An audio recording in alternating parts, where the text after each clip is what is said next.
Hello everyone and welcome to another video. Today I thought I'd do a little bit of a discussion and a talk about the issues with importing lenses from other regions. Now, if you don't know what a grey import is, basically it's buying a lens, for example, like we have here, which is coming from a different region.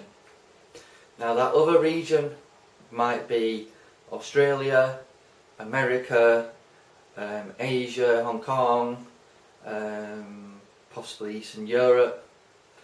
The problem you're going to experience is with UK customs, or any other country's customs for that matter. What you need to take into account is when a lens gets delivered to you. There is always the possibility, or a very good possibility, they will not have paid any sort of tax, VAT or import duty. Now this is a Mark II, quite a popular 100 to 400mm lens. Now it's retailing at Amazon for about £1,800. Now you can import this from America, from Australia and possibly other regions for £1,200. Now that is a saving. That is a saving of £600, which is quite a massive saving, you would have thought. The only problem you've got is any warranty you've got with this lens is void, in this country anyway. What you would have to do is post this off to whatever country it came from.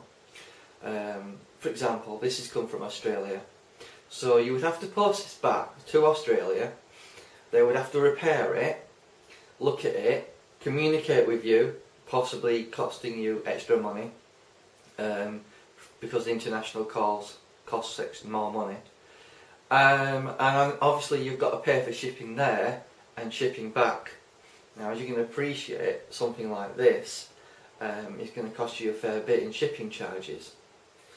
And at present, for a camera lens, your import duty is 6.7%, and the VAT amount is 20%. So let's do the maths. This lens costs £1,200, right? Basically, VAT is 20% of that.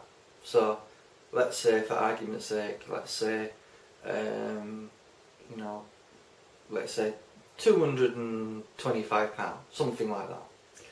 And then you've got, on top of that, you've got import duty at 6.7%.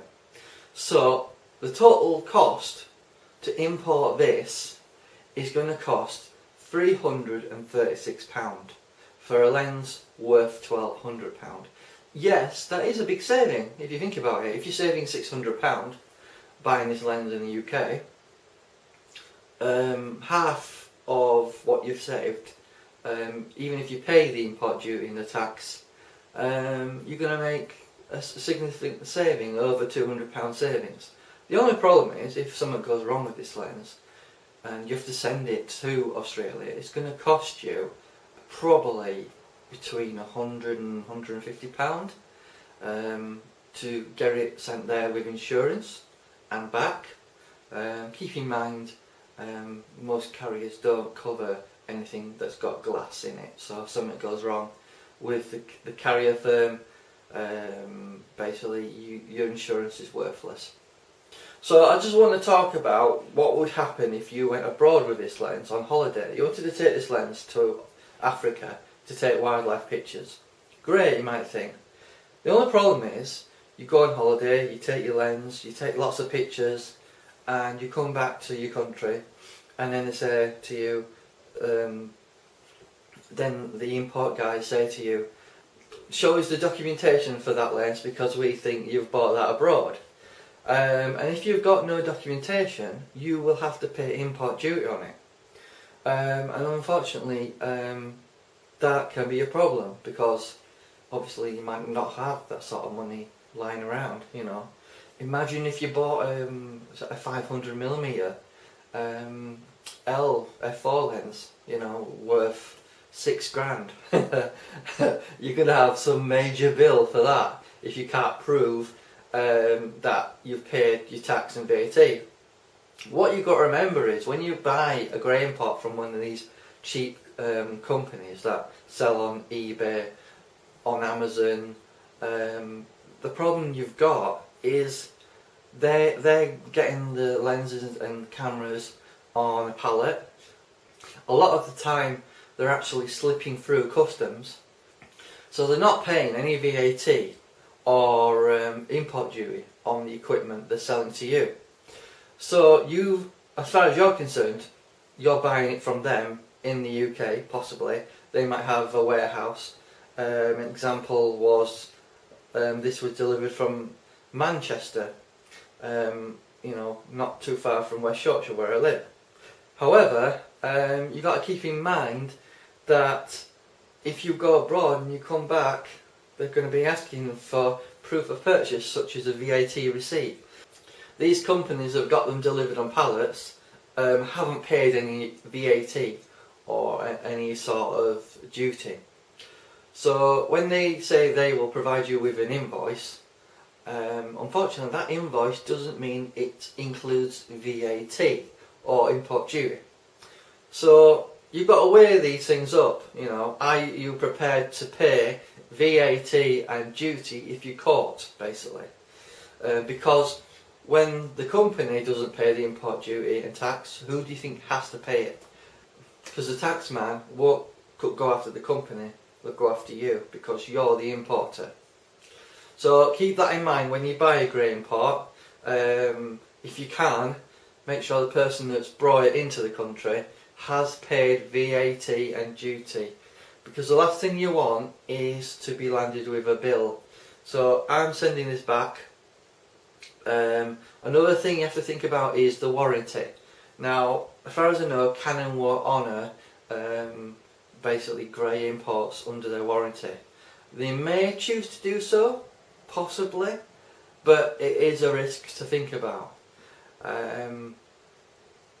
You know, it might be worthwhile paying that extra just in order to make sure your warranty will be covered. The reason I'm returning this lens is I feel it's not as good focusing as I thought it'd be, and that's the reason it's going back. But I will think twice next time about buying a grain pot. For example, what you have to be careful about is companies that sell grain pots. Now, obviously there's a lot of importing companies online. If I think about a few that come to mind, such as First Digital, SLR, Digital Rev is one of the big importers. Obviously you know those lenses that are coming into the country are going to be grey imports, but what you probably don't know is bigger companies like Amazon have started to sell grey imports, and I think it started off with the third party marketplace sellers selling the grey imports, but then a few people had got a few grey imports coming from Amazon themselves. There is something you need to know. Canon is probably watching this at present and thinking to themselves, we'll see how it plays out, what happens. Basically, Sigma UK has decided to remove Amazon from their list of authorised sellers. So be careful and look on the manufacturer's list of authorised sellers. They tend to have a list, and just watch that list and make sure that your supplier or camera shop is on that list, because Sigma will honour the warranty as well if it's from another region. Basically, Sigma's own website states that it must be imported by Sigma Imaging UK, and they're authorised sellers. So keep that in mind. No matter what brand it is, Nikon, Canon, Sigma, Tamron, whatever the company is that's supplying lenses, just make sure they're legit, because the last thing you want to basically have to pay is a large VAT invoice and import duty cost, because as far as you were aware, you were buying it from a company that was supplying it from within your own country or within the EU, and then you find out that actually the lenses come from Australia. So be careful, guys. And that's what this video is about, just advising you guys to be careful, because the last thing you want to do is have a large bill come from customs and excise demanding you pay this for the import. Thanks for watching.